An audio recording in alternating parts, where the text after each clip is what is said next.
tonight, a push to pass the torch in the state Senate failed as the Democratic caucus voted to reappoint Dominick Ruggerio as Senate President. 12 News reporter Alex Torres-Perez goes over the concerns and the heated debate senators had. Alex? Well, Kim and Mike, we have Senate President now, Dominick Ruggerio here. He just was voted to be in this position once again. And something that you mentioned was that you are healthy enough. So kind of talk a little bit about what you were telling these senators tonight. Yes, I've been having treatments in a number of doctors' hands, and they've been doing very well by me. They're pleased, I'm pleased, and that kind of says it.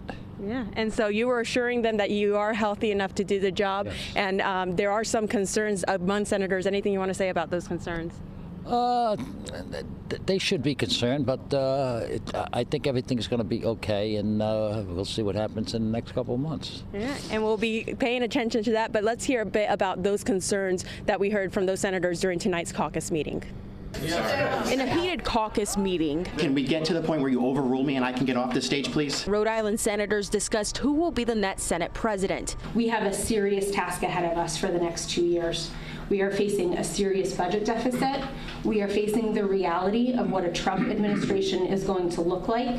We need a leadership team that is able to be proactive, responsive, and again, above all, communicative. There were two nominees, current President Dominick Ruggerio and the second-in-command Majority Leader Ryan Pearson.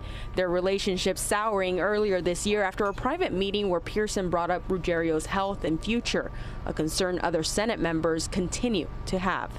It didn't allow us to be our best. Some senators tried to change the rules to vote by secret paper ballot to avoid retribution, a move that failed and Pearson believes ended up hurting him in the end as he lost the Senate presidency 23-9 for Ruggerio.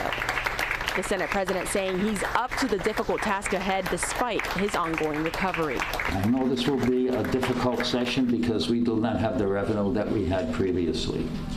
But I think that if we work hard,